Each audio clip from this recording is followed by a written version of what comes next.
bonkers, That's but good. I won't complain. Gotta No, make some I money. Gotta make some money, right? start on time. Or see, this is how. Oh, okay, never mind. LinkedIn did work. I thought they were snobby. They're like, you have to be on time, otherwise, what? They are a little snobby, I thought. You know what? There are groups that I get it. I love you guys at LinkedIn, but come on, people have lives too. So tell me about the coffee before I tell you what just happened. Hold on here. Let me get out of this here. I'm catching Mm-hmm. feedback. There. Hold on. What's wrong? Jesus. Okay, this is annoying. Okay, sorry. I had Facebook popping up, and I was catching our very live stream at the same time. So Oh, I got this today. This is Rooster Brew coffee. It's from locals in town here. yeah. So it is an organic mushroom coffee. So what does that mean? Right? It's surprising. It tastes okay too. It's pretty good. It's got coffee, and it's not instant, so it's brewed coffee, but it has lion's mane and chaga in it. So for all of So you mental health people or people who want to manage stress, this is actually a pretty good combination of things to put into your morning routine. I love not handling stress well. Right? No, not, Like there's healthy ways to do it, apparently. there are. I haven't figured out a lot of them, but No. that's kind of how it is. You know what? Crying in the shower seems to help. Only when you have your jeans on. You and gotta only do like a little RFK type thing here, right? So working out in your jeans. yeah, absolutely. Okay, not that I'm a snob. Again, talking about snobby, snob. But at the gym, Snob. God. Such okay, a snob, eh? at the gym, there are things to wear and things not to wear. Right. I would say jeans. I guess if you're getting it in, like knock 1 yourself out. But second. Yes, Taylor. Hi, I'm on a podcast. Congratulations on your competition. We just got back from her competition. She had gymnastics. So sorry, cool. you were saying?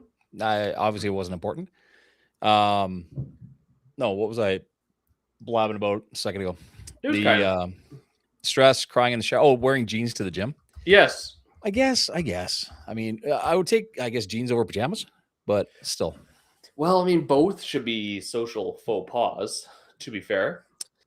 But have you seen like the RFK Jr.? He did a Working video out with Kid Rock, and he's in the tub with his jeans on. I wouldn't expect him to do anything different than that. So why are people surprised? Well, then again, like I said, crying in the shower with jeans on that's definitely one way to manage your stress levels. Yeah, I would agree. This isn't too bad if you like coffee. Simple little addition Does it taste into your like coffee? lifestyle. Does it taste like coffee? I've had some coffees that tasted, they had good stuff in them, like mushrooms and stuff. And like there was that mud water for a while, right? Nobody hears about that anymore. No, or maybe it's still around. I don't know, but a lot of them kind of taste like crap. It's like dirt. And here's the question: Yeah, is there any coffee in that coffee? There is coffee. It's real coffee. It's not even instant coffee. There's brewed coffee. Okay, so there's coffee in that coffee. There's coffee in this coffee. Yeah, I believe that mud water was mushrooms. It was no coffee. I think it was like mushrooms and all this other stuff. Like this one's just two types of mushrooms and coffee. So you can't go wrong with that sort of thing. It's simple. No. Oh, we got a lot of stuff going on here. I wonder what people are seeing. I guess the vertical is if someone's watching it on the phone. It's weird because I can see us the way we are, this like side by side. Yeah. And then on my monitor, I see us top and bottom as well. Okay. I see both just side by side. Yeah. So, and then if I do this, it's really going to mess things up. Perfect. Messes up all we need. I'm looking at my Facebook, like us live on Facebook, and apparently it is sponsored by Renaissance Periodization, RP Hypertrophy underneath it. So we are sponsored now? Well, no, but we've got an ad attached onto our video. So that sucks. So someone's making money off of us. Not me. I might get a penny. I think I made a penny or two on the last video. Did you? Yeah, I think I got a penny. I got 3 cents. Yeah, that's pretty good. Monetization. We are, what's the word? Influencers? Yeah, we're stars. To a point. We're big in small towns. Yeah, exactly.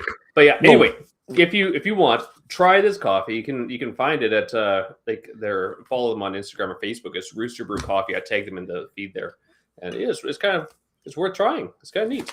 Are Something they? new. They're here in town. Yeah, they're in town here.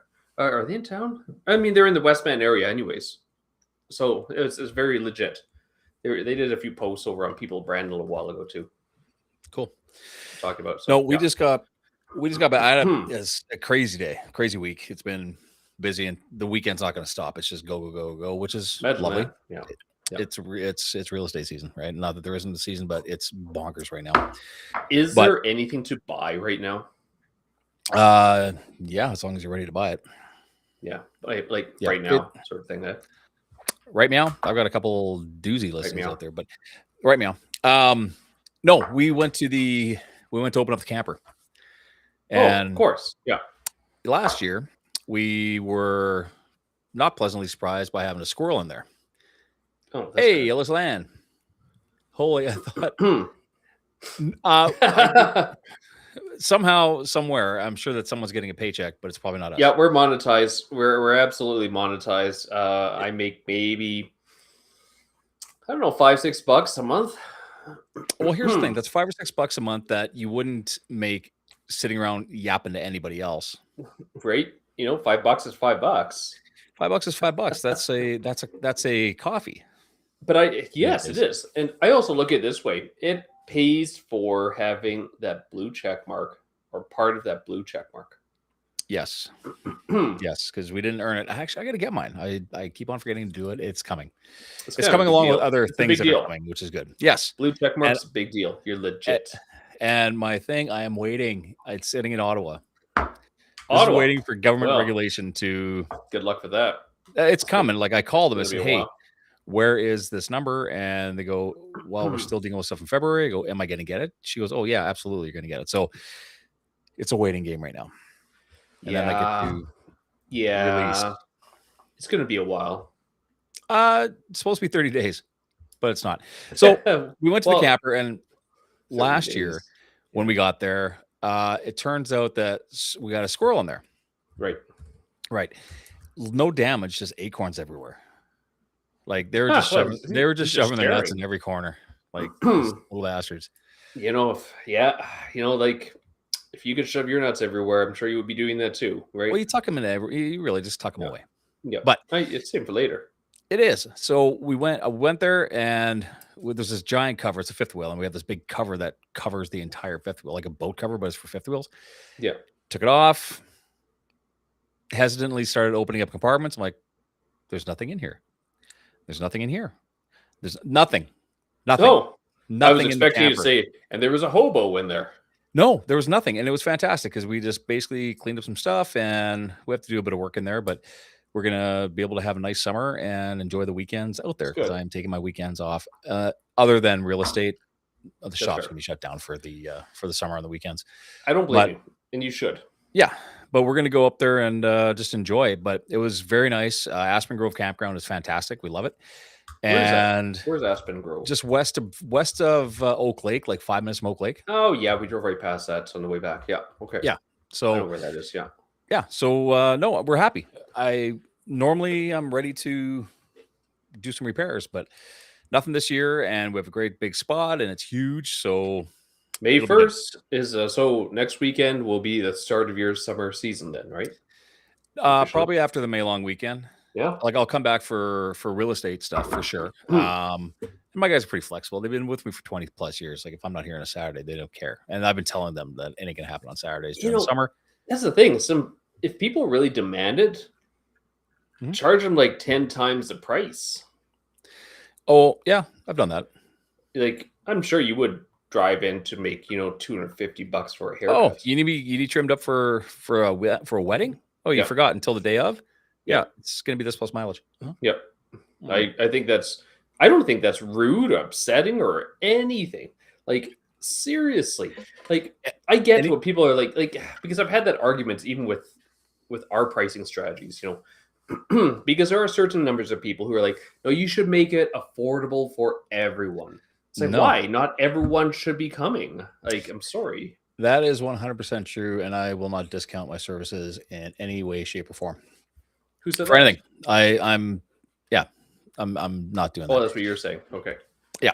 So I have had this conversation multiple times this week, and the hot topic is the chance of AI being banned for kids Yeah.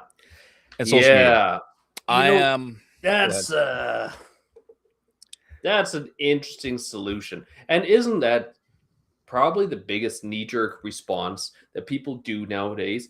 This sort of thing could be bad. So instead of working with it, educating it, and working on getting people up to date with it, let's just ban it altogether. Well, you got to remember this. Back when electricity was new, when it was a brand new concept, Yep. people didn't want it in their house because they believed that it was bringing demons into their property. Yes. So, do I think that there's a use for it? Yes, 100%. I'm an absolute student of AI. I think that it's a wonderful tool, and I think that there are people that are on one side of the fence where imagination's gone and this and that, you know, Yep. or you can use it to feed your imagination. You can use it to develop things that you're trying to get out there. You can use it to as a soundboard. Yeah. There are really like I've never understood the I'll never use this and I'll never use that mentality.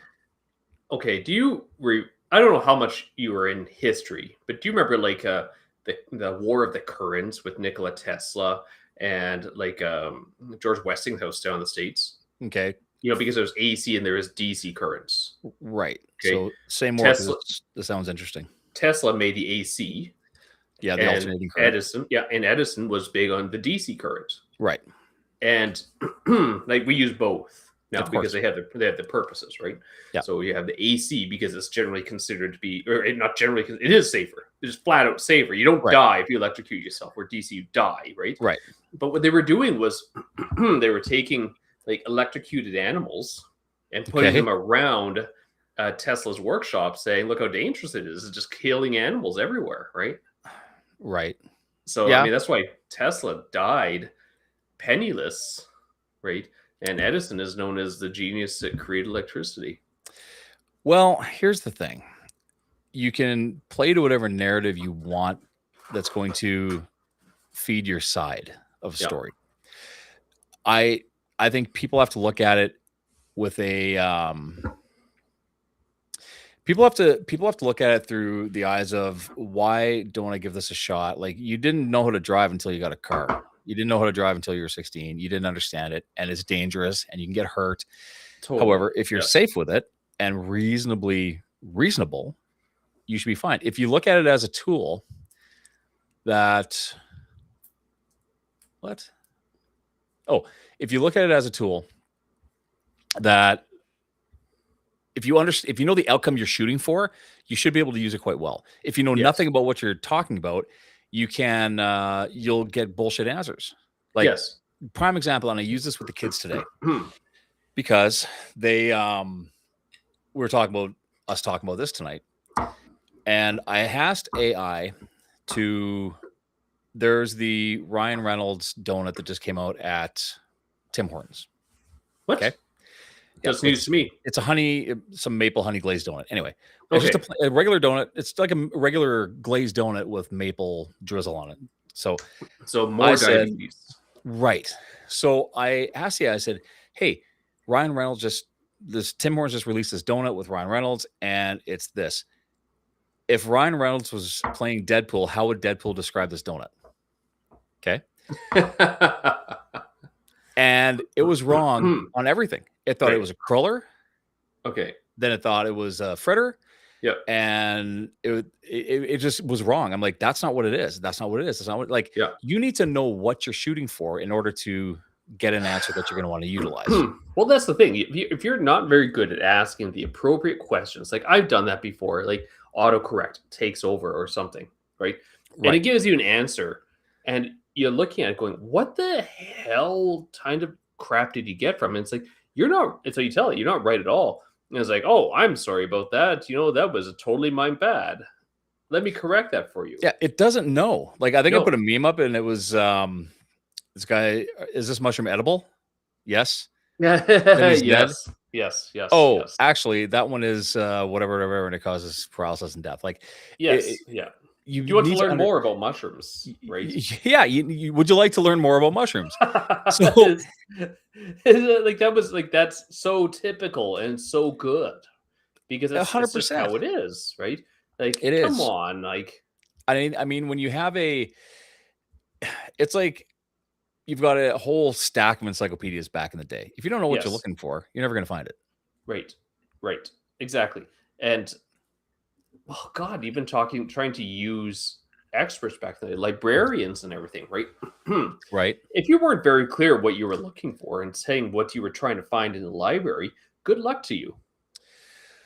Well, yeah, librarians are actually very, very well skilled. Like You they know, know stuff that we don't know. They're they're researchers essentially. probably some of the most educated people in the school. Like Probably. because it is to be a librarian is a master's degree. And I haven't used the Dewey Decimal System in quite some time. Right. That's fair. That's fair. I But couldn't you could explain it to use it. anybody. But you could use it. I And could that's use the it crazy thing. You because could go in and find it. we learned how to use it in elementary school. Yeah. Yeah. Okay. Can you explain the Dewey Decimal System to me? No. No, because I haven't used it forever. But you could still find a book using it, which is for the sure. weird thing. Even after all these years, you would It makes still no sense. know how it doesn't make sense, but it kind of does actually. So, and this is where like you talk about the education, and here's where I believe, like Gage, algebra. Yep. How much algebra do you remember? I'm sure you remember lots being. Oh God, I was horrible in algebra. I was horrible in it. Is that how come you're not doctor yet when you were 12? Yep, not doctor. Yeah, I was too lazy. It was just I just didn't care. I was like, why do I care? What purpose does this have to me at all? I haven't used it today. And they're like, well, you're not always going to have a calculator when you grow up. Yeah, you are. Yeah, you are. And that's like saying you're not always going to have. Here's the thing: the phrase "I don't know" needs to be eradicated from our vocabulary, right? Because there's no reason to not know something now. That's the thing. If you could say "I don't know," but get back to me, I'll find it out. I'll find out for you. Yeah, it'll take a minute. Hang on. Hey, Gemini. That's what's funny about my kids or any kid in general. Because like I had my daughter come up and say, she wanted to learn how to do some taping for ankle injuries or whatever. Sure. And I was like, well, this is great. You can like show your friends in gymnastics. You can be that person who can teach it to people. And she goes, that's a good idea. But how would I learn how to do it? I'm like, oh, you beautiful summer child, you use Google and you use YouTube every freaking day for entertainment purposes. Yeah. All you gotta do is you type that in and it'll give it to you. And she just looks at me and she goes, it's not obviously. It's not just kitten videos. Yeah. There is some functional use. Exactly. So have you used Gemini to make videos? No? No. I made one. No. I don't know if I sent it to you. You didn't send it to me. No, hold on. I'll share it with you, okay? It's good for a laugh. Okay. I use not a lot of prompting. Okay. Have you got it on your computer? Can you screen share? I've got it right here. I'm going to screen share it right now. Okay. Okay. If I can figure out how to do it. Hold on here. This is why you're not doctor yet. Doctor. Hold on. I just had to open it up here. So let's see if it opens. As an example, like Gage. What's this? Mr. Manitoba? Yeah, he's going to share with everybody. I try to anyways. Hold on here. Mr. Manitoba, share with everyone. Okay. Oh, there's my daughter in her gala gown. When did you grow up? Wow. You look good. She looks way too grown up. Teenagers, I tell you, man. Right? She had her gala tonight. I was like, holy, like she's all grown up now. I know. Yeah, it's crazy. Why is it not? Oh, there we go. This is annoying. So while Jayod's figuring out how to use a computer, okay. When Oh, now you're sharing it. Okay, here we go. Here we Let's go. see what you got. This is your video. Can you see that? You can see that, right? The doctor there. Yeah. Okay, good. Let's see if it's gonna work. Is there sound? There's no sound? No. Oh god. So what's even the point of screen sharing if you can't share it? Right? We've shared things before. Yeah, I don't know why it's not sharing. Anyway, I it was a great video. It turned out really good. I said, okay, I basically said, make me a video of a doctor saying you should never starve yourself on a diet to lose weight. But now with GLP-1s, you can. Right? And it was like basically one sentence, and it created it. It created it really good too. And I think that it's there, and it allows people to be more creative. Now, like, if you want to tell a story, let's just say you had a great idea for a kids animated movie. Sure, yes. You could make it. Yes. You could make it. You wouldn't have to hire. You wouldn't need studios, none of that stuff. And you could create something. And Yes. we're going to see that happening in entertainment.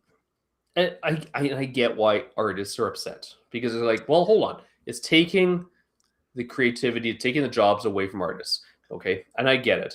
But also, I'm not going to be paying studio rates for creating something cute and glitchy. Okay. If I wanted to make a quick little ad or something, I don't want to spend the $500 or whatever it's going to be for a graphic artist to do this sort of thing if I could do it myself using AI. Right. And let's just say that I'm a storyteller and I wrote a story and I'd like to make a movie, but no studio is going to pick it up. Mm-hmm. No one's going to pick it up. Yep. And once they do, you lose control over your intellectual 100%. Like, okay. God, you look at some of the movies that have been completely changed for whatever the reason, right? Right. So what if you have an idea for a film or whatever it might be, and you can have the whole thing done by yourself for very little cost? Well, that would definitely disrupt the movie industry. Yep. However, what about these stories that are never going to get told because of the fact that there was no way to get it onto a medium that people would watch? Exactly. And let's not kid ourselves and think that the movie industry are a bunch of altruistic people that have everyone's best interests at heart. No, it's a money machine. There's no doubt. These are people that, like, the Screen Actors Guild was striking because they didn't want to get like $150 or $200 to take the digital likeness of all the people to use as extras in perpetuity. Like, come on, like that's not okay. Well, here's the thing: if you get and I've done background work, so depending on what you are, so what I did was what they call special skills, so firearms training. So I'm actually doing stuff. But if you're just person at the bar sitting drinking a drink, or just person walking through the scene, you could cut your cost down so much. I get it, but I don't want to give my likeness away for $150. Oh, you already did when you verified yourself. Come on. Yeah, pretty much. That already happened.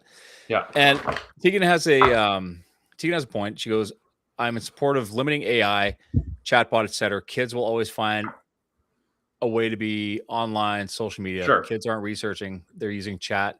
GPT to write papers. We need old school education and teaching systems. Well, this is where I come. There we go. And this is the thing, right? Yeah. Go ahead. You start. Here's how the conversation has gone at least a dozen times since we decided we were going to talk about this. Yeah. And since the announcement was made. Anybody who has used AI or actually took the time to learn AI, and I've spent the last year in 3-day courses, all these things. I've done a lot of these things. And first of all, if you write something with AI, I can sniff it out a mile away. You can see it. You know that it's AI. This was not a human thought. Some of the facts are right. Lots of them are wrong. The grammar is terrible, and it's very bland. Now, and the M dash is everywhere. The M dash. I don't think I've ever used an M dash in writing ever in my day. I actually have. Okay, because there is a place for it. And unfortunately, because of ChatGPT, you can't use an M dash because people will assume that it is now going to be ChatGPT writing. That's right. And I just won't use it. I'll just put a word in. You can always put words in to take care of that M dash. Yep. But here's where I agree with you, Tegan, that limiting it. However, I do not believe that a kid should be writing their paper solely with AI. Correct. Yeah. I believe this, and I've spent time with the kids on this. Gage, here's a great example. Gage algebra, we're talking about that. He was he's like, I can't get it. And he was really, it just, something wasn't clicking. So he used AI, and he used AI to guide him through it. How do I do it? AI will teach you it 50 different ways until something clicks where you get it. He wasn't asking Yeah. for the answer. He was trying to learn how to navigate through the problems. Yes. And now he hasn't used it since, but he gets it. He gets it. And the old school education and teaching systems, I'm sorry, have been gone for quite some time. They have needed to be gone for quite some time, which is why we have evolution and growth. That's why teachers have continuing education courses they take. Well, I'm going another way with that, in that when you and I went to school, today's science class, the teacher Yeah. taught science, you Yeah. learned what he was teaching, and you either got it or you didn't. Yeah. Okay. Now, I have teachers that have 25 kids in their class, and 19 of them have a special learning program. Yeah. So they're spending a lot of time with a group, or everybody has a different learning program. So Yeah. they're focusing on that, which You have 19 different lesson plans for the kids. Yeah. And the other 6 that would have been fine, just teach the class and let's get through this, are now, the bar gets dropped. So they're not actually learning it, which is also why everybody's That's the passing. problem, because a lot of these kids who are overachievers get bored very quickly. Average achievers, Jay, Yes. even average achievers are sitting there waiting for the teacher to, deal with Billy and Susie and Johnny and this. And I'm like, what am I supposed to do? Yeah.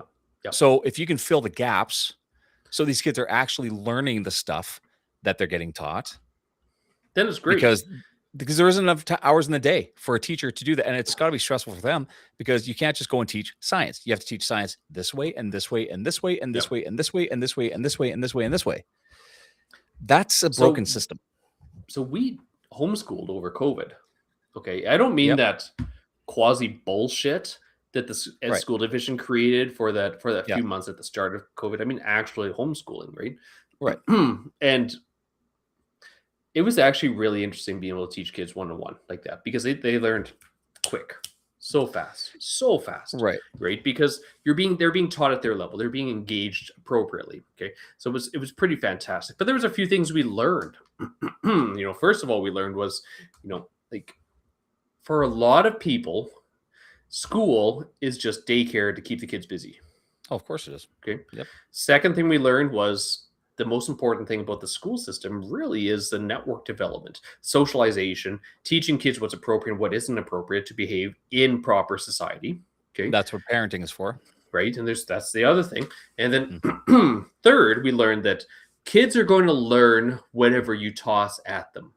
So you got to pick and choose. If you give your kids something really challenging, they'll probably figure it out if they're engaged enough. So we used like a lot of YouTube and stuff, because it was like, why wouldn't we? And I know some people were saying, well, you can't just use YouTube. It's like, well, we had television and screens and stuff when we were in school. Like, how many times did we watch like Movie Day or something? Well, and here's the thing. How many YouTube educators are actually educators? Lots of them. A lot of them. There are teachers on there. Have you ever seen like the Backyard Scientist or Mark Rober or any of those guys? Like they're taking, like, instead of like, let's build a little bridge and we'll put 500 grams on it until it cracks. It's more along the lines of, we'll build a bridge out of whatever. We'll drive bigger and bigger trucks over it until it crashes. And if it doesn't collapse, we'll blow it up with explosives. Absolutely. But here's the thing. Which one are you going to listen to? I'm going to listen to the guy who's going to blow it up. Right. But here's the thing. When you were homeschooling, did you dumb it down for them? No. Exactly. So what's happening is they have no choice, because the lowest common denominator is what they're shooting for now. And that's right. So everybody has to sail along on that boat. Yeah. And I would be willing to put $1 on it that if you fast forward 10 years, probably the only master or doctorates you're going to get are going to be the homeschool kids, or the ones that a hybrid model where they could actually learn beyond the very limited scope of what's happening right now in the education system. Well, And it's that's the not the thing. teachers, it's the system. That's And there's the thing. You like people can't blame the teachers in these you situations can't. because Teachers want to teach.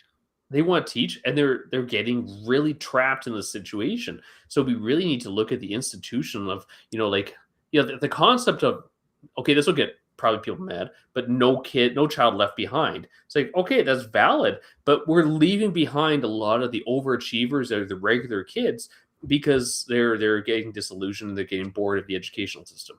And they're passing kids that should have failed. Yeah, exactly. Yes.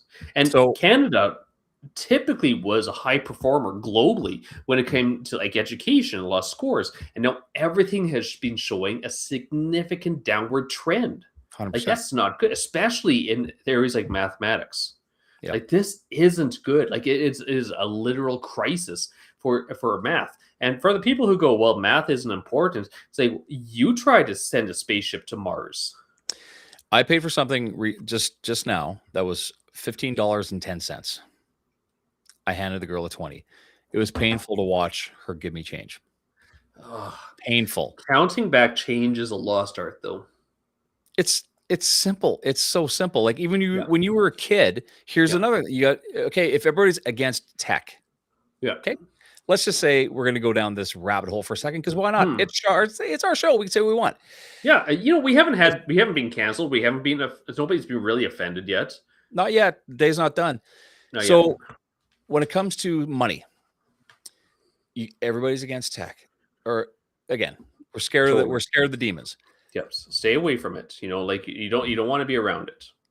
Giving the kid analog clocks, yeah, you should learn how to read an analog clock. If a kid can read a compass, he can read an analog clock, and our kid can read a compass. So yes, yeah. But where's it going with this? Money. I don't know. If your Money, kid, yes. if your kids are routinely using a debit card for small purchases, yeah, they're never going to understand what a nickel, a dime, a quarter does. Exactly. And unless you're willing to take the time out of your day to educate them accordingly, which is going to be long and arduous, it is much better for them to learn some practical applications just on a day-to-day basis. Well, and the thing is, if you can't count money, it has no value because it's a card and you tap it and it magically pays for stuff. Like our kids, when they want to buy something, usually something major, but they have cash in their pocket. Okay. That's fair. And yes. that's how they buy stuff. They have a debit card for sure. They have bank accounts. However, they're making a big purchase. Like Gage bought himself an e-bike and he saved up his money. Yeah. Now, this is not going to be a transfer over to us and us using our credit card. No, you're going to go take the cash out of the bank. Then I'm going to drive you over to Sobeys and you're going to buy Amazon gift cards for the amount of money that you're about to spend. I need you to physically see that cash leave your hand. It's gone. That money is poof, gone. It's because a good analogy is because it really hurts to give somebody money, but it's painless to give somebody a debit or a Visa or MasterCard. Exactly. So before people get on the whole tech is terrible and you're using it already. If your kid has a debit card and that's how they're paying for their stuff consistently, you're part of the problem. And okay, so here's my thing. Okay, so you get people opposed to ChatGPT or AI or whatever. Sure. Okay, and the biggest argument I tend to hear is environmental purposes. Okay. Because this report came out how much water it wastes to use a simple calculation for something easy. Okay, that's not wrong. Okay, but don't pick that information off of Facebook on your cell phone and start preaching it to the world thinking you have some sort of moralistic high ground because you're just as bad as everyone else. You're using the cell phone to bitch about the tech that's in the cell phone. Like, come on, guys. Like, let's get serious. And that's where everyone gets their news from. Nobody's picking up a newspaper or anything like this anymore. It is all tech-based. What was the first AI you used? Like, let's go back. What was the first AI or the first thing smarter than you that you used tech-wise that nobody complained about? Nobody bitched about it. Okay, there was oh god, the first tech thing that I used. T9. Okay, texting. Yeah. Okay. I was going a little more advanced than that. And I think this was out before that. Nobody complained about this. They loved it. Did people lose jobs because of it? I guarantee you people lost jobs because of the interwebs? No. No, no, no, no, no. Not even that. GPS. Oh yeah, We all use GPS. yeah. Do You you don't think remember that's an the AI? days? It's an AI. Yes. Do you remember the days Yeah. pulling out a map, driving through some busy city you've never been before, and Winnipeg. asking your girlfriend or whatever, like, give me the directions? Yeah, you're gonna take the fifth left to. You're gonna go north. North. I don't know which way north is right now because we didn't have a It doesn't compass on our car matter, either. right? Like it's crazy. I Right, but was we. going to say that I had back in the day, okay, on the Commodore 64, Mhm. okay, there was a counselor program. It was Okay. like it was kind of a quasi program that you can talk to, Yeah. right? And I mean, the vocabulary was all programmed in there with basic. It was very basic, very, very simple. Okay. Right. But you would type in and you could have a conversation with it and it would give you replies according to Sure. what you put in, And I thought that was mind blowing at the day Yeah. because Yeah. it was. It was, and we all use it. We all Yeah. use it. You're using it anyway. The fact that you and I can do this would have taken a building with a studio and a transmitter tower Yeah.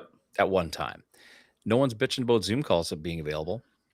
Like, So do you, how, you're 49. yeah, Okay. So they consider us generation, like our generation, the Zennials, actually, right? Have you heard that? actually, I'm an X. I'm a diehard X because I'm They a 76. say Zennials. Okay. Zennial. Okay, And a sure. Zennial, okay, is anybody that was born during the years of the original Star Wars trilogy. Okay. I was born a year earlier, You're a 77? 76. 76. Oh, you're right. Oh, boomer. I'm Gen X. You are Gen X. hardcore. Mhm. And they say so, like Zennials were the people who were born and they remember a time before technology, but grew up and embraced it. So I mean, you're still kind of there. I grew up and I embraced it. We didn't have a lot of it, but Yep. we did embrace it because we also invented it and perfected it, Exactly. right? Now, I have like one of my early memories that I had. Okay, was when I was in, I guess it would be junior high in high school or Yeah. junior high school, right? And sitting in the hallway at lunch hour, just killing time doing nothing, just talking with your friends. And a teacher comes out and he goes, "Hey, you guys, come over here. We need your help." So we got up, went over into the room, and it was the old VAX-based systems, the old computers, where there's a whole desk of metal Yeah. desk Yeah. and a small little screen, Yeah. I remember right? those. And the floppies were the size of an LP. They were 12 inches, 12 by 12. Yes, they were 128 kilobytes. Right. Right. They were just small little things, but they're revolutionary back in the day. And they needed us to take those out of the room to make way for the new computer lab, which is going to be all Apple IICs. Yep. Isn't Yep. that the most Zennial thing or Gen X thing there is? Right. The OG 65 to 76, I believe, is Gen X. That's fair. But that's Yeah. like the most Gen X thing that I can remember. Making way for this old technology to bring in the new digital world. Well, we loved it because it was cool. Like, what does this thing do? I remember when the internet first came out. Yeah. Okay. The I remember interwebs. having it at Vincent Massey in the library. That's the only place that you could access the internet. You were Right. allowed to. What was the first thing you searched? The first thing on the internet. So my first experience with the internet was a little bit different because it was actually in class, right? So it was like learning emails and things like that. Okay, so we had it like when it was brand spanking new out of the box, and Okay. suddenly it was on there. It didn't do much. No. And it was all basically text based or like really shitty websites with like bang, and it'd be like, Yeah, you go to the colorful. old fashioned. It was the BBSs and everything was on ASCII art and everything like that, and just very simple stuff. The first thing me and a couple buddies were standing like around the computer. You probably Massey. typed in boobs or something. Porn, because we Yeah. heard there was porn on the internet, and I'm like, Yeah. First of all, I hadn't seen it ever. Yeah. I heard about it, and I'm like, okay. We type it in, and you know what it was? A definition of it. Yes. There wasn't much on it. There was nothing on there. Like, here's we had the internet when there was nothing on the internet. Yeah. So Yeah. basically, you would get a definition of the word you were looking at. There wasn't much there. Yeah. And The first, like, it's that's early style. Like, that wouldn't was that even a search engine at that point in time?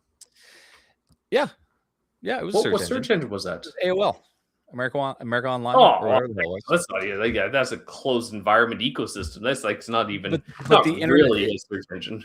well, I remember my dad once asking me, "What's the difference between the internet and the World Wide Web?" And I had no idea. I'm like, "I don't Yeah, know. well, that's fair. Yeah, It's the yeah. same. I think it's the same thing."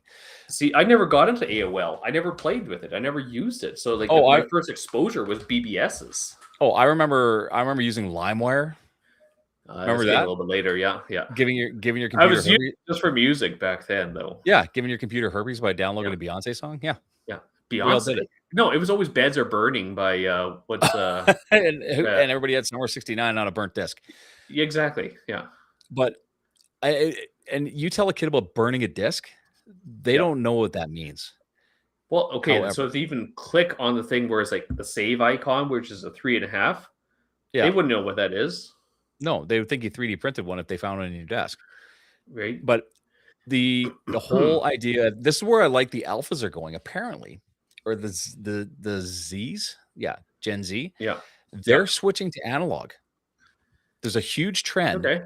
back to analog where they're looking for things like portable radios Yeah. and vinyl, and VHS tapes are coming back, Dude, I and was dumb over phones. I was in Best Buy and they had an LP there.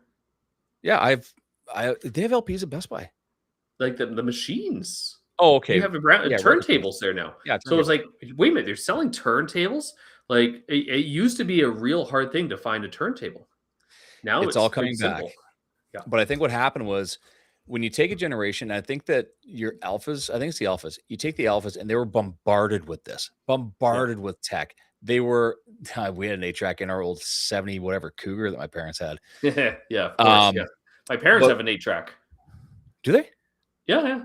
Nice. Like an 8-track. Like, their albums are on they have some albums on 8 tracks. Oh, nice. Nice. Yeah. Was it distributed by KTEL by chance? No, it was not. There was no Okay. KTEL back then in the 70s and 60s. Oh, okay. So, But the fact that they're going back to analog, I believe that they overdosed on tech.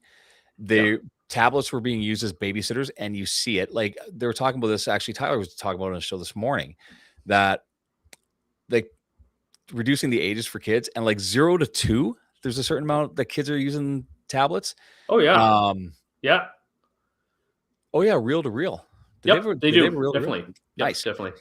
And reel to reel, you could buy reel to reel albums, and Yeah. I wanted to, but a single reel to reel album was like $300 Yeah. for Yeah, one album. my parents have, like, had all that sort of thing in the basement, actually. They Oh, had do a not ever recording get rid of studio it. in their basement, so But the fact that these kids were so oversaturated with this shit, they're done. Like they're peeling away from digital and they're going back. Like flip phones are more popular than ever. Like 20% of phones that are being bought now are basic flip yeah, phones. They yeah. just don't want it. I don't blame And them. no, and is it kind of the what are those kids? Remember like a popular band be like, yeah, I don't like them because they're popular. Like Yeah, they don't those assholes that used to be. there's definitely some of that kids not liking what their parents are doing, right? Oh, 100%. So, that's a big thing, but there's also I think a big part of it also is the whole concept of ownership. Okay. Yep. So when you have you have the digital rights management and such, and you don't own it, you have a license to use it. And why would you pay the same price for the digital rights when you could buy the physical medium? Well, and you can't buy physical mediums in a lot of things. Vinyl is pretty much the only thing you can buy Yeah. music on these days. And Video games you can, but it's harder and harder, it pains me that I have to subscribe to listen to the shit that I owned. right? So here's a question for you. If paying for it isn't ownership, is piracy really theft? That's the big question, right? If you never really own it, is it actually stealing? Well, that's the thing. So is it? I mean, And if you're downloading there's songs or watching movies for free. what's even scarier is you look at a lot of how the digital rights and the ownership is changing. Like the first glimpse we really had of that was through music, okay, Yep. and then later on through operating systems like Windows and such. You Yep. buy Windows, you don't own it, you buy a license to use it, Yeah. okay, and nobody ever reads it, so nobody really cares, right? But Right. now it's getting into larger things, so like tractors, heavy duty equipment. Okay. Yeah, So you you buy don't actually own it. You lease it and you pay for the rights to use it. well, and there's also options in tractors. I had a conversation with a guy yesterday. There Mhm. are options in tractors where the tractor can do it. The tractor Yeah. has the equipment and the functionality to do it, but you have to pay another Yeah. subscription to get the tractor to do it. Yeah. Cars are And coming guys that are way with heated seats and furious. steering wheels and stuff too. Yeah. That is such bullshit. If I bought it, and maybe I'm never going to buy something that's brand new because I don't want to have to subscribe to be able to use cruise control. That's bullshit. That's the thing. That's the thing. And from a financial perspective, it makes sense to do a membership model. You For make sure. something once, you sell 1,000 copies of it, and you're done. Right. Okay. Now, if you want something that perpetually improves, now what's the incentive to continually improve it? Well, Right. that's called residual income, and that's where a lot of Right. your financing guys have it. Guys sell life insurance and that. It's residual income. Yeah. But if people aren't willing to pay the membership, then you don't get a residual. No, no, but you're selling an idea now, kind of. Yeah. And that's why But people want the memberships, because if you're creating something on a monthly membership, you always have it coming in well, as and this opposed is to I one think time where pay. and I believe that kids are smarter than we think, and I think that they're realizing that they don't own anything and they Yeah. want to have it. You will own nothing and be happy. You'll own nothing and be happy. And I think that when parents want to put a wall around the boogeyman, which is AI, Yeah. first of all, be a parent. Yeah. Be a parent and say no. Like social media in our house, no. Like Yeah. we're sitting there, Gage had his badminton thing today, and he goes, and his friend has Snapchat. I'm like, you're not Yeah. getting it. Yeah. Matt, he's got it. I'm like, I don't care. Yeah. Why not? Because I said no. Because Yeah. it's a predator's paradise, and it's the worst of all of them. Yeah. It's the worst of all of Right them. up there with Roblox. Right up there. But you know what Yeah. parents will do? Well, let the kids play because it's a babysitter. They're going to sit there and play it. You know what? I don't wish ill on anybody. But if you're not parenting your kid and not saying no to things, Yeah. that kid's going to wake up when they're 22 and the reality is going to hit them right between the eyes that they Yeah. weren't ready for anything. And this is the problem with a lot of kids is they haven't been told no enough.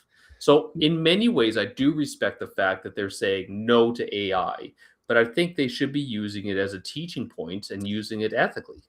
Well, and I think that if you teach kids and we've said this before, you're not going to be replaced by AI. You will be replaced by someone who understands AI. It is Yes. not going away. So we're doing a disservice by not teaching kids how to use it responsibly. And they're smarter than we think.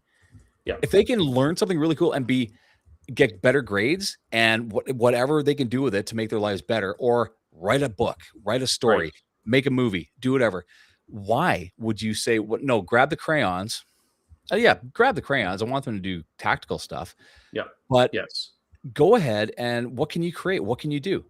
Like, if you wanted your kids to not be able to build easily, you would not buy them Lego. You would buy them a pile of lumber and some nails and a table saw. Right. Exactly.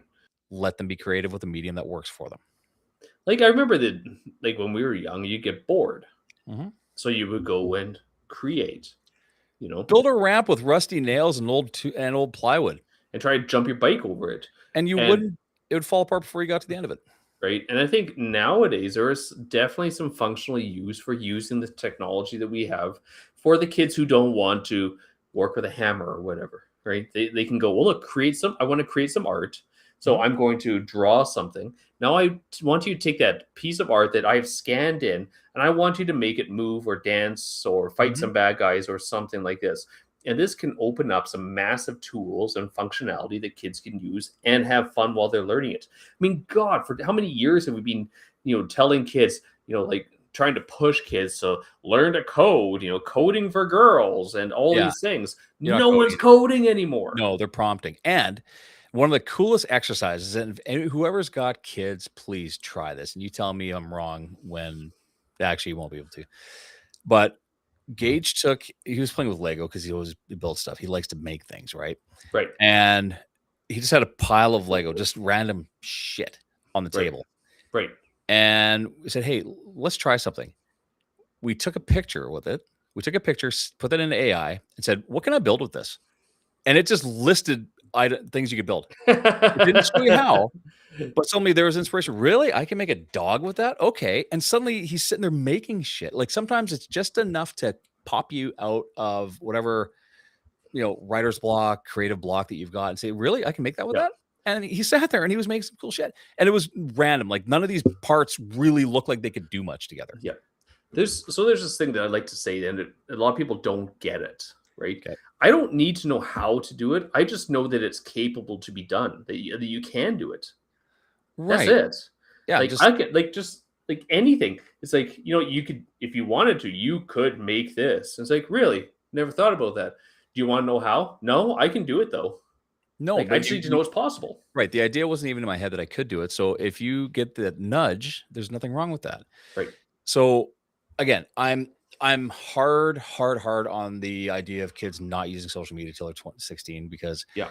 the influence is human. The human influence of social media is far more dangerous, in my opinion, than a AI chatbot. Like, could Yeah. it go down the wrong path? Sure. Sure. I could. Yes, I agree. You can take away ethics and morals from your AI, but 99.9% of the time, it's not going to do that. You have to make it do that. We also have to look at it this way. When are people most vulnerable to being lonely? Because the reason people lonely or bored, people are looking at chatbots and stuff for companionship or conversation at times when they're lonely and bored. Sure. Okay. And the times that most people are lonely and they're bored is when they're alone in a room, feeling unloved or unwanted by people around them. Okay. Yeah. So 100%. good God, don't let your kids have fucking smart bots and cell phones and all these things past like 7 or 8 o'clock. Spend some time with your kids. But let's spend time with your kids. But here's the other part of that. You're doom scrolling your phones. Everybody here is guilty of it. You doom scroll and you're sitting there looking through YouTube videos or shorts or TikToks or whatever. You're flipping. Yeah. You don't think that is doing the same thing that a chatbot is? It's actually worse because they're human beings that you are listening to and being influenced by. And you're sitting there flipping, and the hypnosis that you get under when you're sitting there flipping, and your kids see you flipping too, and you're sitting there flipping through whatever. You're not watching a show, you're just flipping 60-second TikToks. Yeah. So if you're doing that, you tell me, someone explain to me how that's better than a kid sitting in the room asking, would you rather, to an AI? Yeah. Like, would you rather have a kangaroo or a turtle as a pet? And it'll be like, well, a kangaroo would be like this. You do. But I don't have a problem with having Alexa. And like, we're sitting there, Bo and I were laying there one day asking Alexa, would you rather have this as a pet or that or a pet? And like the most ridiculous shit. However, it sat there like, well, you know what? If you had this is what would probably happen in your house. So I guess I'd have to take this. Yeah. So the lesser of two evils. I think that unless you are turning off your screens when you get home, your kids are going to be on them all the time. You can't be upset when your kids are. If you're going to be glued to it yourself, you're going to expect bad things. Right. And whether it's an AI chatbot or the algorithm, and the algorithm, people, is AI. It's AI. And do you know what the algorithm is showing you? The shit that you're interested in. That's it. It is like, literally putting you in your own personal echo chamber. Right. Your algorithm is probably different than mine. It might be similar. It's probably but similar. If you want to change it, you can change your algorithm. Did you know that? You can change your entire algorithm in a day. Well, okay, so we have some mutual friends who share memes, and so sometimes after getting a lot of memes from a certain fellow, you have to delete everything because you're going to start getting the stuff that certain fellow's given you. Right. And guilty. But here's the thing. If you want to change your algorithm, and it's all doom and gloom bullshit, right? It's all conservative versus liberal and this versus that. And if you're ultra liberal, guess what? That's what you're going to get. You're going to get fed more and more. You're going to get that. Now, you want to change it? Go on to your Facebook account. Yeah. Search out kittens. Yeah. Like 3 or 4 kitten videos. Look up sunsets. Like 3 or 4 of those. Comment on a couple of those. Say something nice. Within 48 hours, your algorithm is going to completely change from negative bullshit because it's going to think that you are very interested in sunsets and kittens. And the reason that's going to feed you that is because all it wants is your time. It just wants you to be on the platform. Just brainwashing you more. Now, 100%. There's also an area, God, it's changed so much. I don't know where it is. Sure. But you can literally go into it and you can read the profile that it's made for you based on your viewing preferences. I'd like to look at that. Yeah, and I don't remember where it was, but I pulled it up once, and I'm looking at it. It's going, well, isn't that interesting? It really picks up a lot of these things. So I would delete it and then start fresh. But then how quickly it figured out again what I was. And it was like, that's interesting because it takes a lot of the things that you have as a personal bias, even in your profile. Okay. Yeah. So for just this would be like, this wasn't true, but an example. Okay. So if you started out from fresh on that profile and it saw that you are male and saw that you had a business or something, Sure. right? And you liked money, it's going to right away put you into more of a right-leaning viewers, like 100%. right-leaning. So you're going to be more, Republican or conservative or whatever it might be. So then there's going to start sending you, guns or beef or beer, right? Yeah. Whereas if it's like, you're in healthcare, you're more left-leaning or whatever it might be. Maybe I'll send you some salads. Maybe I'm going to send you some kittens or something like that, mushroom coffee. Right, mushroom coffee, So it's really interesting how quick it profiles you on the very limited information. Well, it's not even limited; it has a lot of information on you. Yeah, just on what's on your profile currently. Well, and here's the thing: when it comes to again the topic at hand, the AI and the social media for kids. If you don't want your kid to have TikTok, take it off their phone. That's the take thing. it off their phone. Just say no. Just say no, and you will. And here's the thing: you would. And I'm going to generalize. I believe there are more parents that would say no to their kid going to the mall for 2 hours with their buddy than no to Snapchat. I would agree. And okay, so we're brainwashed. We're Gen Xers. Okay. Sure. So we like to say things like, I remember when it was time to come in because the street lights came on. Sure. Okay. But we're also the generation who's like, hold on, I don't want my kid to go out because that person in the white van could kidnap my child. And I don't trust my kid, right? Or I don't trust my kids because I don't want them to get kidnapped, or I don't trust them because they might get into trouble. It's like, so what is it? Do you want them to have the freedom, or do you want to restrict their lifestyles? Did you teach your kid to make good decisions? Did you teach your kid consequences? Did you do all these things that makes them to be ready for the real world? Or have you been a helicopter parent to the point where it's almost embarrassing and you can't stop? Right. So when you turned 16, 15, 13 or whatever, did you immediately go out and find a crack dealer? No. Were you huffing gas? No, because drugs were dumb. And you didn't do that because you, first of all, if you ever got caught doing that shit, that was the thing. Like getting arrested would be lovely compared to what's happening when you get home. Oh yeah, somebody is going to get hurt. Well, and the problem is now it's someone else's fault. Someone else persuaded my kid. Peer pressure was always a thing. It was always a thing. Did you have a lot of peer pressure? I would say that. I mean, I was smoking cigarettes when I was 12 because was that because of peer pressure? No, I think we just went and we could, so we bought some and we smoked them. And if there was the worst thing, probably smoking and maybe drinking when you were like 16. Right? But nothing I think back, major.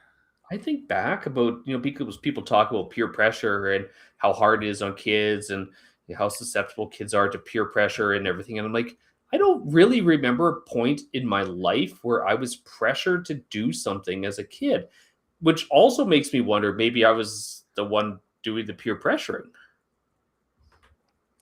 Right? You could have been. Could have been doing it. Like, somewhere along the line, someone said, here, have a cigarette. Maybe. Yeah, maybe. I don't know. I thought it was cool to smoke. Everybody in every movie smoked. You wanted to smoke. It was everywhere. I mean, that's not even peer pressure. That is pressure. It's media-based pressure. Sure. The kids were eating Tide Pods at one point in time. I don't I was never pressured to smoke cigarettes or anything. When I smoked my first cigarette, it was because I was like, hey, I want to see what this is all about. Yeah, it's gross. And I was like, this is awful. For years. I was like, this is awful. Yeah, and I smoked for years and it stunk like hell, but I smoked. I mean, now we have pipes, which is even more ridiculous. We know better. We do know better. We're sophisticated. We are. I'm going to take one to the camper, and I'm going to That'd puff be a on it good every once in a call. while. I think we need to have another cigar day. I think, or We cigarette. should do an outdoor one because we can Yeah, do so the don't kids stink up outside. the place. Yeah. Can we? I think we could set. Can we get enough Wi-Fi at your place or my place to just sit on the deck and just Yeah. do an outdoor one? I wonder. Yeah. Yeah, our That'd be phones fun. are actually quite quick.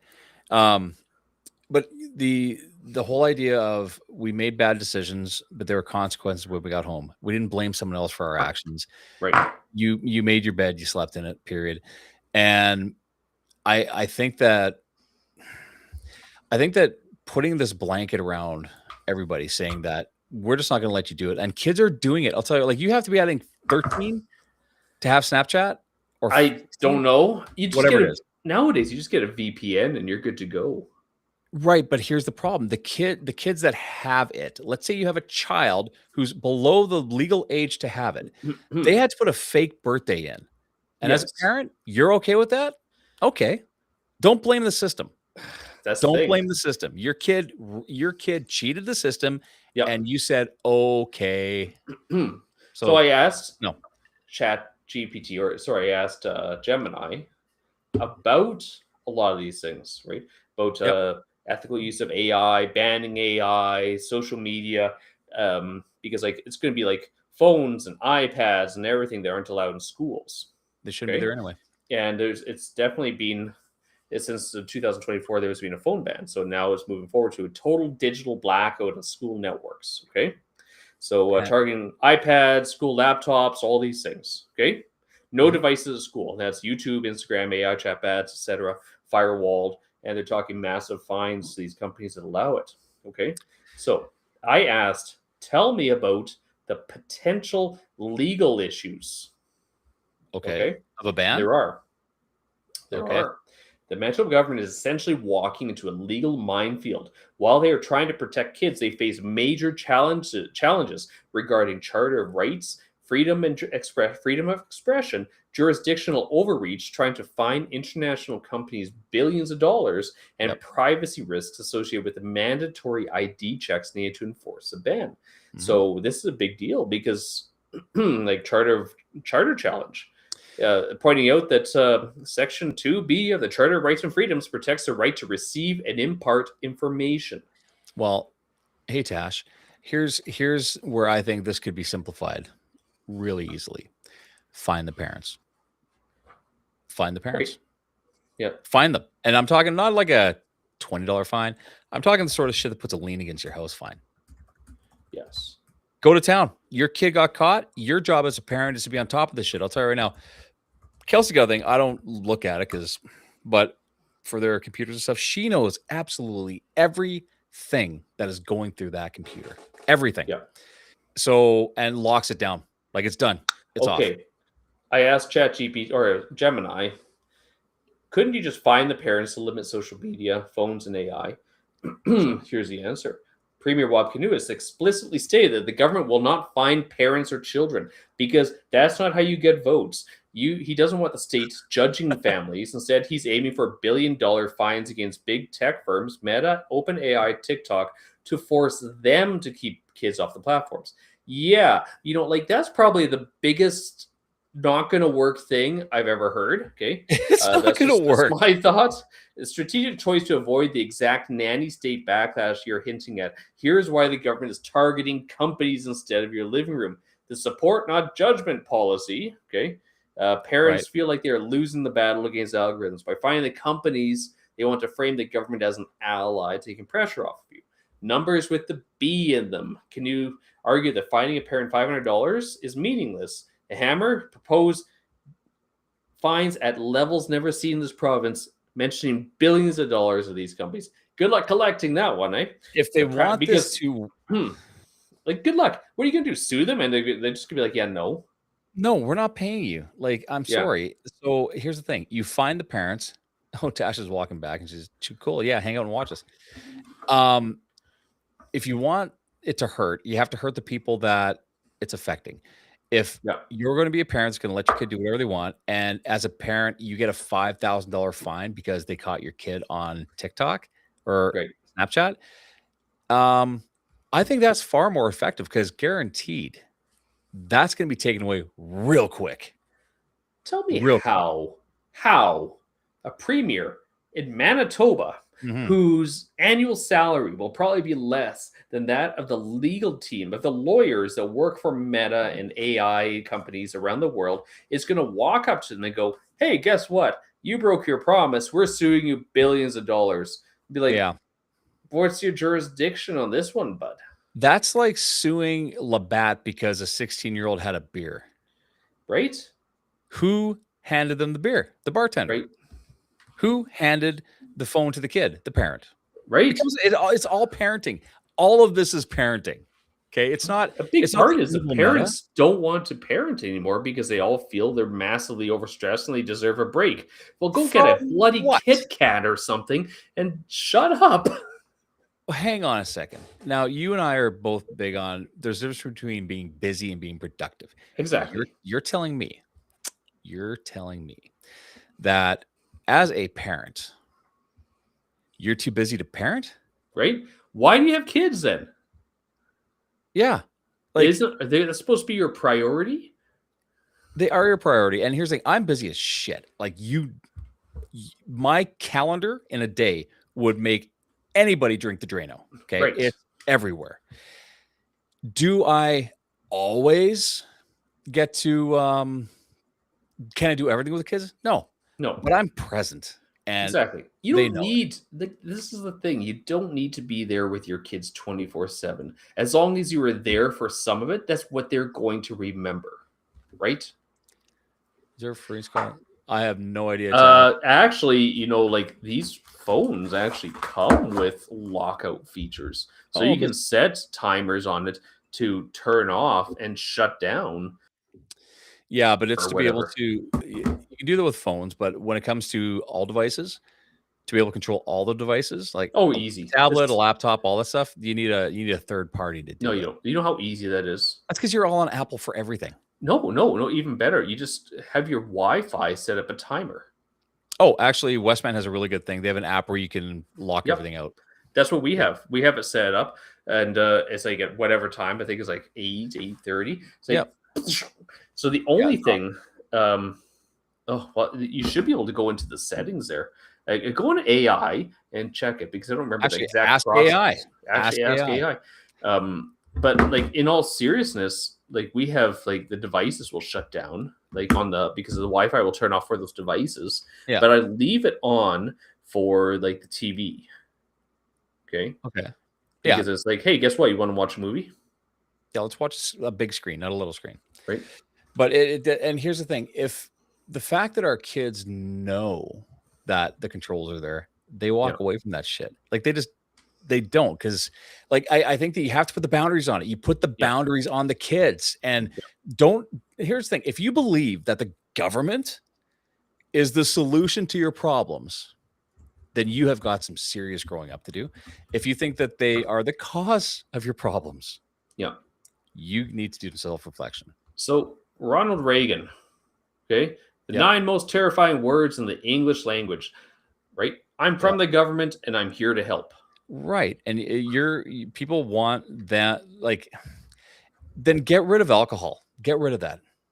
Get it off the shelves. Hey, don't give them any ideas. They tried that once. Remember that, okay? Well, right. But I mean, if you want the things that are bad and evil gone because it can't be handled responsibly, then, hey, Wobby, why don't you get rid of booze? Tell me. Why are you taking the PST off of Slurpees? None of this makes sense. Like, are we living in a cartoon right now? Yeah. Because if you think that, okay, here's nothing. I am not for or against cannabis use. Don't give a shit. Right. But can someone explain to me what good has come from it since it's become legal? Okay. I'll even go one further. Okay. You and I both like having a drink. For sure. Okay. Why do you drink? Usually just so I can talk to you. Which is kind of nice, right? Yeah. Okay. Yeah. So why do people smoke cannabis? Stress, anxiety, pain, can't sleep, need to relax, all these reasons. Okay. But if you went and drank an equivalent amount on a regular basis for those reasons, you'd be an alcoholic. Right. So here's the thing. That whole part of cannabis use is new. Yes. Back when we were in high school, you weren't doing it to relax. You weren't doing it for your Dude, we're getting high, glaucoma. You were right? doing it to Yeah. get high. Yeah. And Yeah. fine, get high. I don't give a shit. But it didn't solve any problems. Well, I will also say I am glad for legalization because if I ever wanted to buy pot, I don't want to get fentanyl. Oh, there's that. It's You yeah, know, that does make sense that it's a better version. But again, what if there was safe heroin? Would you take that? no, What do you mean? The government. no, They're it's keeping you safe. safe. It's safe, The government right? says it's safe. If there's a safe injection site, would you go do that too, right? Well, that's a safe place to It's do it. safe, right? You know, if you're going to Right. do drugs, you should do it here. Here's Stay again, sanctioned. and again, I'm not anti. Do I have some gummies? Yeah. Will I? Yes. Yeah. But it's not. It didn't. I could live without it. My life Yes. didn't get better when it became legal. Like it's fine that it's legal. I don't want it to be I've, illegal, but it I've didn't got gummies. really make And things better. when was the last time you used a gummy? Oh, it's been a It's while. 2 hours ago. Right. I just can't. I need to be able to function. Like I don't want to be that. At least I know if I have a drink. I know that I know. Well, I don't drink enough for it to affect my brain. But if I Yeah. did drink enough to affect my brain, at least I know, like, okay, you know what? A couple hours, I'll be fine. Like Yeah. that's fine. Like I I have had no idea what the half life one is of that shit. one drink. That's pretty good. That's You know, because you have self control, imagine that. You know, like huh? where did we learn that? By making mistakes and figuring out this is a bad idea, Mm-hmm. right? But the Where government doesn't do that, does it? where do kids learn that you shouldn't eat the entire bag of Twizzlers in one go? Right? Probably from making a mistake. You know how hungover I woke up this morning? I felt like Really? shit. You Right? drank last night? No, I went for a peanut butter parfait. Oh, the sugar. All the Ugh. sugar. I was like, I woke up and it was like half an hour. I'm like, holy, like I'm seriously A little bit of regretting sugar my is actions. fine. A little bit of sugar is okay. It's actually poison. Like the worst thing you can put in your body is sugar. Yeah, exactly. 100%. Yeah, But the people that are eating it, eat it. Knock yeah. yourself up. Don't bitch it. You have cavities. Don't bitch it. You're 50 pounds overweight. There's a thing, you know, like here's how you stop. Like, there's a lot of problems that are very specifically traced to it, starting with just diabetes and weight gain. It's like just don't eat this. But we're dealing with addictions here, Well, right? what if same things with social media and chat. So what if Exactly.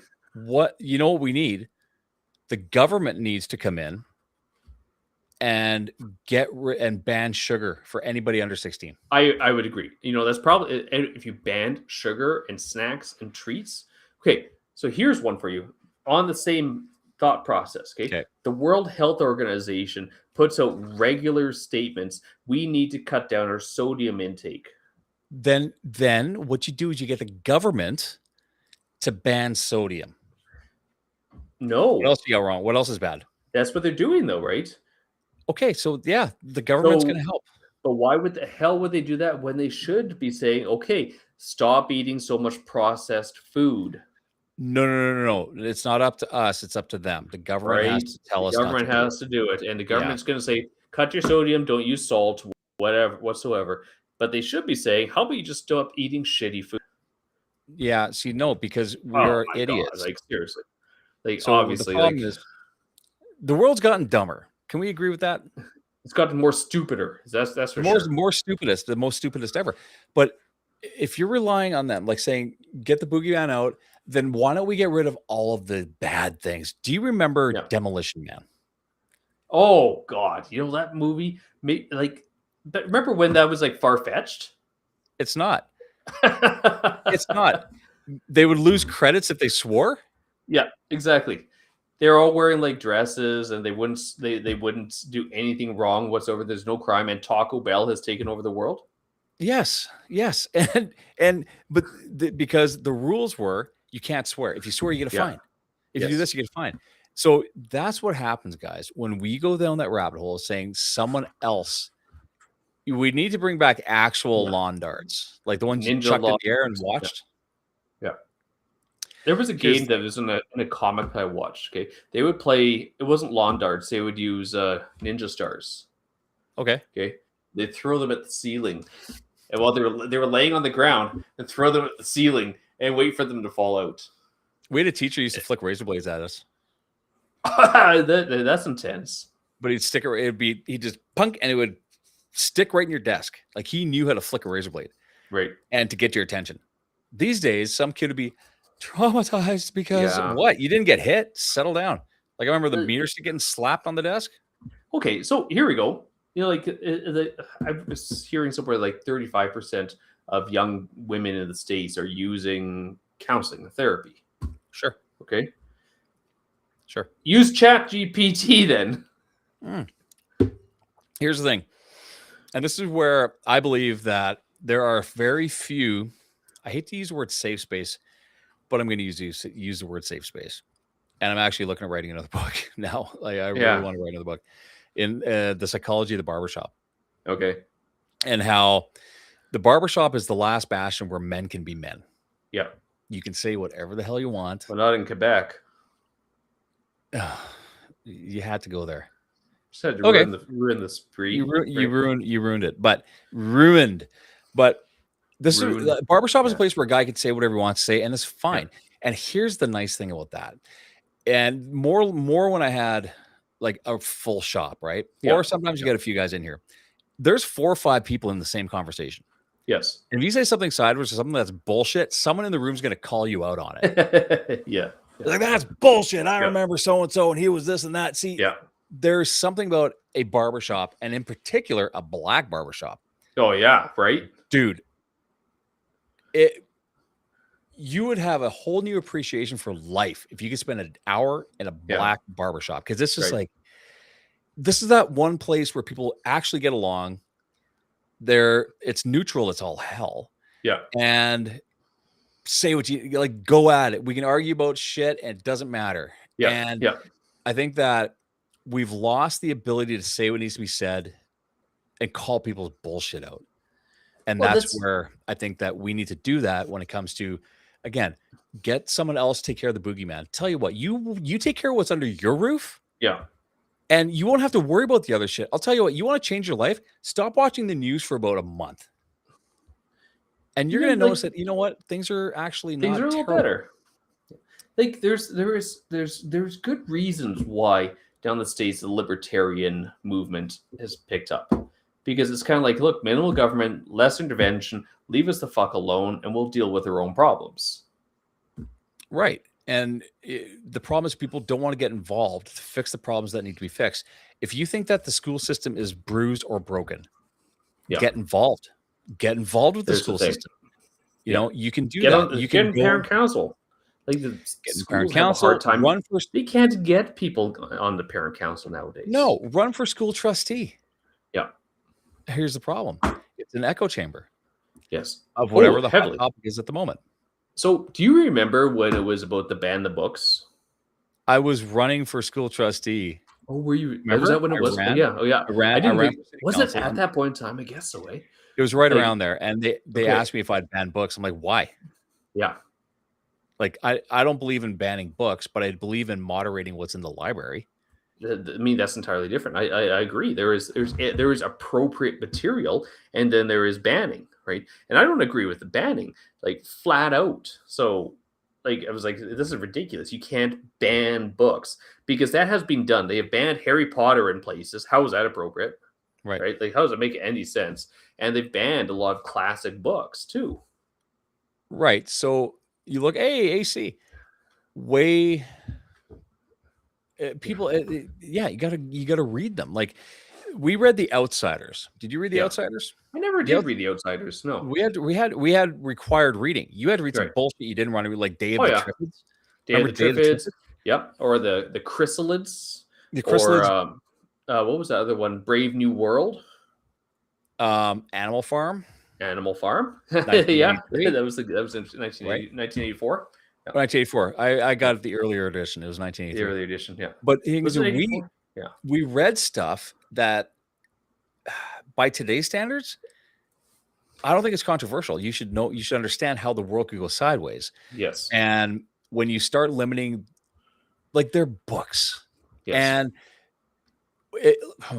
okay, should there be heavy sexual content in a elementary library? I don't really think so. But on the other hand, like, to classify it as necessarily porn is a whole other thing because it's like that's like the worst example of porn you can imagine. Okay, hang on. Should 50 Shades of But Grey be in an elementary school? absolutely not. Okay, should anything that is remotely close to any of the actions happening in 50 Shades No, Grey it be in shouldn't an be in there. right? Period. So But anything nowadays, that whole book porn is so prevalent with young women. It's insane. oh, mom porn? Yes, it 100%. is crazy. It's absolutely incredible, like how much of that dark romance stuff is out there now. Lots. Now, and there are things that are definitely scary. Like, I don't think Stephen King should be banned. No, Although I use Stephen well, King as the example. some of them should be because Why? you get it. Okay. So I mean, should that one be appropriate? Yeah. Because they had like an underage orgy scene in it. Really? Yes. I think they skipped that in the movie, didn't they? They did in the movie, yeah. Okay. So here's the thing about it. They made it a kiss. Right. So Stephen King in the whole entirety of Stephen King. Usually it's about someone's mind breaking or whatever. Yes. But it or The Stand. It is so obvious this is a horror book.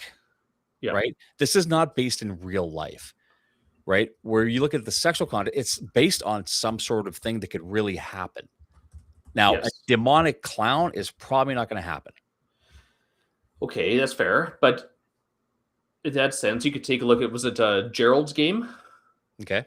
Where he handcuffed his wife to have sex with her on the bed, and then he died of a heart attack. Uh-huh. Is that one age appropriate? Depends what age.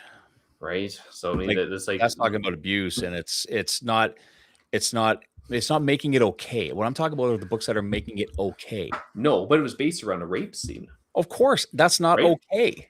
Right? That's my point, you know? Like Boxing Helena was an amazing story. Right. Okay. Not okay. Not something that you would say, you know what, I want to go do that too. Because it's not okay. Clearly, it's wrong. I'm talking about the Beautiful Losers. Oh, Leonard Cohen. You know what? Leonard Cohen was just a beautiful human being. Yes. Like, you could tell me that he read the telephone book to you and I would listen to it. That's the vinyl. I need some Leonard Cohen vinyl. Why don't I own Leonard Cohen vinyl? I don't know. Silly. I don't know. Silliness. So here's some classic books that were banned. Okay. To Kill a Mockingbird. Why? Racial slurs. Racial slurs were... They were appropriate. Well, at that time, right? People have to really look at who they're talking about. Yeah. Okay. And a 90-year-old lady. Okay. Like my grandmother, God rest her soul, was not racist. Right. However, she only knew a certain word for certain people. Exactly. Because at that point in time, it was appropriate. Yeah. Look at that cute little blank baby. I'm like, Baba, you can't say that. What are you talking about? Yeah. Because it was never used in the context of trying to insult somebody. Yeah. That's just the word they knew, especially they come from old country and they didn't have the language. Is it an excuse? You can understand that clearly this person isn't burning crosses anywhere. They're exactly. Just right. The one thing is not being racist. One is just actually kind of age appropriate. It's just age. You're old. You're not racist. You're just old.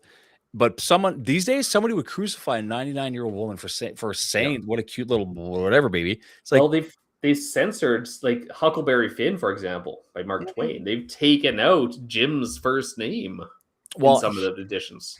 Here's the thing: you censor out certain things. We would be naive to think that racism doesn't happen. Of course it does. We're tribal by nature. Anybody different is considered a threat. Go to China and see how well they treat you as a white guy. Right. Right. Look at you. You're scared to say the word yourself. Well, it's a horrible word to use. You just don't do it. Right. Like I wouldn't say it. Like I've got tons of words that people have used against me for ethnic terms, and I don't care, but I know a lot of people who do. Right. Like I've got a Chinese friend. I can say things because I'm friends with one. Right. It counts. Right. You're people now. Right. It's good. Right? Congratulations. Like I said, I'm waiting for somebody to challenge me in my white privilege, and I can say, well, actually, I'm Chinese. Check your privilege. Yeah, exactly. No, I think that when you have the books that had words, it's okay to have the books that had words because Decentralizing, yeah, decentralizing language equate to erasing language. Are you talking about literature, or are you talking about languages? Because I'll tell you right now, as a Ukrainian, you go to Ukraine, they're not speaking Ukrainian, they're speaking Russian Yeah. because Ukrainian is considered a peasant's language. Yeah. So Yeah. our language was actually pretty much eradicated. Hey, Um, it's so similar to Chinese. Like I go to China, I wouldn't understand anything. Even if by some magical fluke I understood my family's language, I wouldn't be able to speak to anyone in the language because it's changed. right, things do change. I mean, Yeah. an area changes to a different language form. That Yeah. happens. I mean, is it forcibly? Well, in Ukraine, yep, Yeah. 100%. How many like? There's a lot of languages that die every year. Lots of them do because Die people stop. annually. Like there, I remember seeing something. They were talking about different languages, like Celtic is another language is dying. Currently, there are about 9 to 26 languages die every year.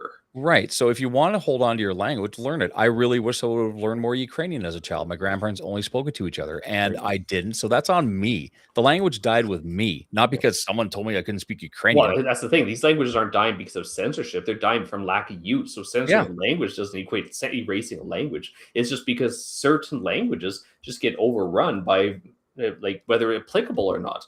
Like if you Well, were in I don't know, like even here, you look at this primarily English as a language. It's just what it is because it's easier to converse with the general population. when you erase, well, here's the thing. Like I'll use Ukrainian as an example. It's basically not being doesn't get used. If you want to learn it. We have AI. You can learn any language you want, That's the and thing. unless if records weren't kept, then if anybody wanted the language that was speaking the language, if they wanted that language to live on, they would have also kept records to make sure people could continue to learn the language. People don't use Sanskrit very much anymore. So erasing her language or words eraser. No, not No, at all. she spoke English as a second language. She came from the old country. They escaped a war torn, like they got out of there during the war and had to learn English here because no one spoke English here, and or no one spoke Ukrainian really, but a lot of Ukrainians came. Right. So erasing, no, she spoke it till the day she died, and I learned some.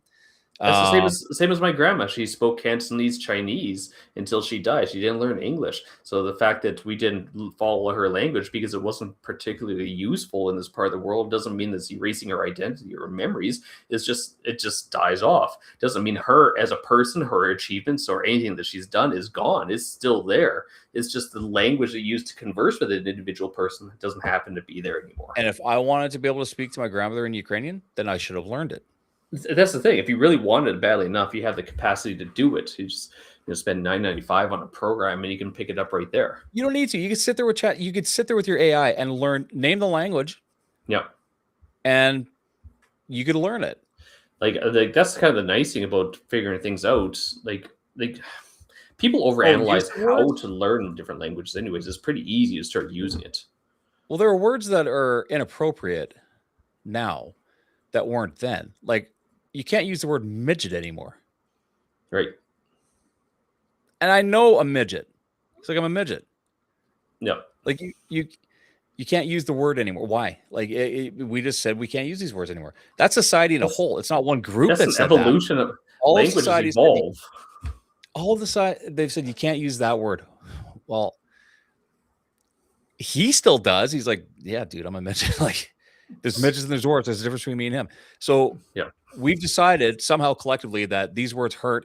And it's not even the people that are that, it's the people that aren't that are saying we shouldn't be doing that anymore. Those are the ones that are erasing words. Let's look at it this way. There are currently about, according to Gemini, 7,168 languages spoken today in the world. Okay. 43% of them are endangered, with over 3,000 languages at risk of disappearing. Institutional, 7%, 487 languages are safe, backed by governments and media. And 88 million people speak a language that is not being passed down to generations. Now, that's not bad. It's just sometimes things evolve and change or die out. Now, why they disappear? A language is considered dying when they no longer being taught to children. Primary drivers are urbanization and globalization, climate change, lack of institutional support. Like there's some recent ones. For example, in March 2026, the Hoopa language in California lost one of its last fluent native speakers, highlighting how quickly these cultural anchors can vanish. Well, and you got to look at, and ACU's making a point. Do words change other languages? Yes. Yes, Yes, they do. drastically. Now, there are words, the Languages evolve. English is like a bastardization of 5 languages trying to be one. Yeah, you And take Germanic, you're gonna take a little bit of Celtic, you're gonna take like this. Frick, what else is there? French. You get a little bit of German. You're gonna take some Swiss. You get, well, not Swiss. I guess that's a bad call. There's no Swiss really. well, I got to make sure I'm right with this. So there are words. If I was only speaking Ukrainian, they can call themselves out. Right, but it's like if I'm left-handed, I could say I'm left-handed. Like I'm not left-handed because that's the devil, right? Right. I want to get back to this. In English, if I only spoke Ukrainian, there are words that you would use to describe a very common thing that mean nothing to me because we don't have a word for that. So it's apples and oranges. It's not. There isn't a word for whatever it is. Like that word doesn't exist. I don't know what the hell you're trying to tell me when you use a certain phrase, because those clusters of words or these meanings would never be put into a sentence in Ukrainian. Right. But in English, English is like, you know how like Sunny D, it's like someone was asked to make orange juice that had never eaten an orange. Yeah. That's how I feel about English. It's like, make this make sense, and it doesn't really. Well, it's also because you can get gotta, people can be speaking Spanglish, right? Or Spanish English. So it's a combination of the two. And I hear that even with the Asian speakers, they'll throw mixes of whatever language in, whatever is appropriate for different nuance. I had a question because there are certain languages. So there are certain languages that have very few words. Right. And going back to what AC is saying, are there the words change in other languages? Imagine being Hawaiian. Yeah. Right. They have between 20,000 and 40,000 words. Yeah. That's it. Not a lot of words. So lots of it comes to how you say things. Yeah. So how do you say it? It's like in Chinese, I don't speak Chinese, but lots of times people sound very angry in Chinese. Yeah. And I believe it has to do with the tone and the pitch and how you say the word you're saying. It's because there are specific tones that change the nuance of the word itself. Different tones will change what the entire word is. Right. The word will sound the same, just where the enunciation is. And it's just like I just said, right? Like I say, right. Or I can say, right. Right. Right. It's kind of like talking to a Canadian. Yeah, no. Yeah, no. Yeah. Yeah, no. Yeah. Yeah. Yeah, no. Yeah. I mean, right. Again, could we become more educated? Could languages come back? Sure. Could they? Could handwriting come back? Sure. It's probably not going to. Here's a good question. Here I asked it. Like take a look at some of the Celtic languages, right? People don't even think about that at all, right? But if there's multiple, just in that area, right, that are dying out. So hold on here. Where is it? There's the Breton language. Okay, they're dropped from 1 million speakers in 1950 to about 200,000 today. There's the Scottish Gaelic. There's about 60 to 70,000 speakers. Like, I mean, that's like culturally iconic. When people think of Gaelic, that's what they think of, and it's dying out. There's Cornish. It died out in the 1700s and it's been brought back, but there's only about 500 speakers left. And there's Manx, which is a similar one. I don't know what it is. Last native speaker died in 1974, but now there's 2,200 people on the Isle of Man. Oh, okay, that makes sense. So that's like all the speakers, like all the people in the Isle of Man, I think. That's that's a good question. If no one ever recorded the language and put it up anywhere, then why would they have it? Could it help store language? You know what? A learning language model, actually, that would be a really interesting model. You could build an AI model to preserve a language. Right. And it can continually learn from anybody that's using that particular one. And it'll feed off of whatever it is that it'll eat whatever you're feeding it. So I would say yes, AI could help store or save languages. Who Well, they moderates? do. There are How to put actually the some information in. very large databases. Like there's the standard is Ethnologue, which tracks 7,000 living languages, data on speakers, locations, vitality, how alive it is. Then there's also preservation archives, Yeah. right? And they're like those be huge files stored at multiple places. There's one called ELAR, another one called Paradisec. There's another one called AILA.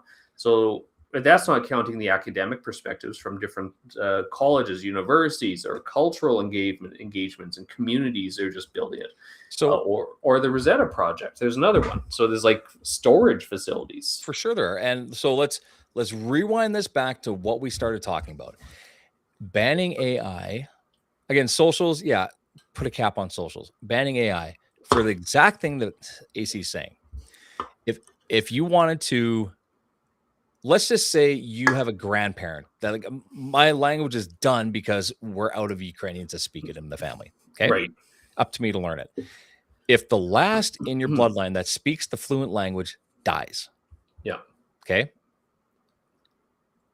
You should be able to, and with the amount of information out there, you should be able to learn. Let's not like Sanskrit and it's a dead language, but Yeah. it was never maintained. The only people who use Sanskrit nowadays are Star Wars fans, right? So right.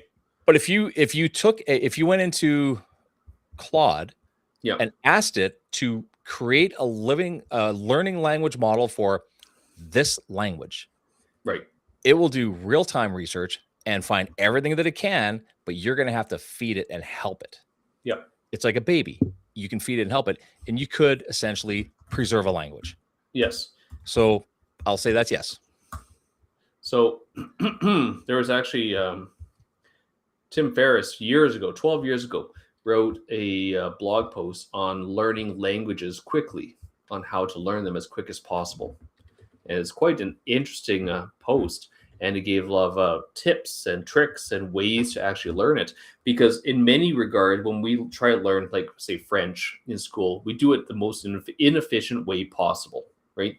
Yeah. We do it very theoretical and we don't focus on the conversational. Because really, who needs to learn all 8 conjugations of every single verb, right? It just doesn't make any sense. No. So there are ways you can actually learn it quicker without having to grind through the memorization process. Oh, 100%. And we're learning today. We're learning with AI. And AC, I'm doing this one for you. Can AI preserve a language? Yes. AI can build a living dictionary. It can store vocabulary, pronunciation, grammar rules, dialect variations, example sentences, and audio from native speakers. This becomes searchable, teachable, expandable database, something no paper dictionary can match.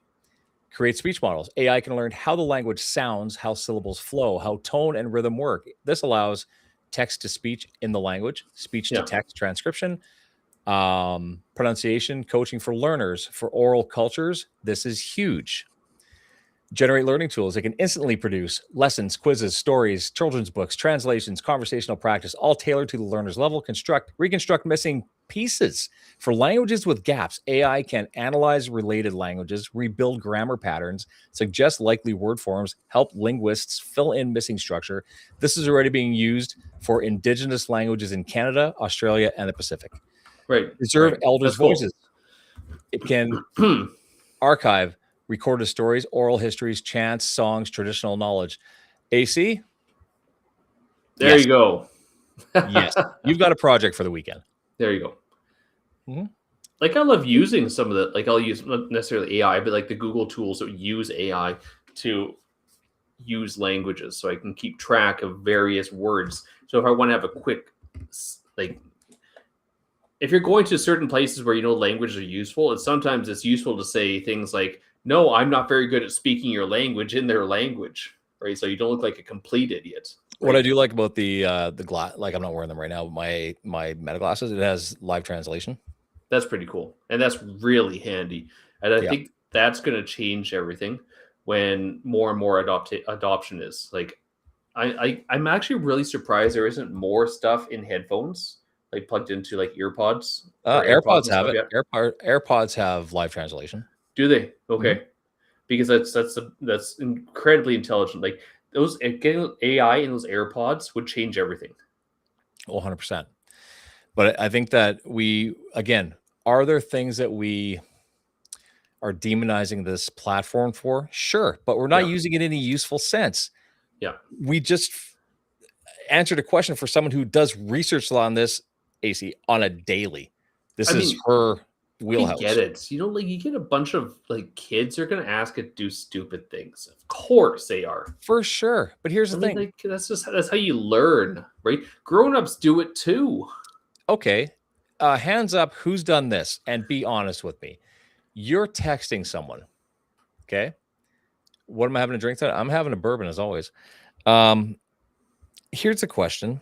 And you guys are everybody's smart. No, you're not. How many times have you gone to text somebody and you're spelling something so wrong, your spell check has no idea what the hell you're trying to say? Right.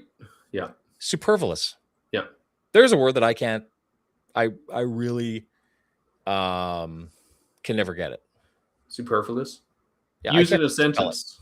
No, it's just a word that I don't want to use. So I never learned how to read it or how to write it. I mean, that's but when you can't even spell check, like a spell check's like, what the shit are you trying to say? Yeah. We're all dumb at some point in time. I mean, like there's the thing though with a lot of kids nowadays is they don't learn appropriate sentence structure or things like that because they focus too much on texting.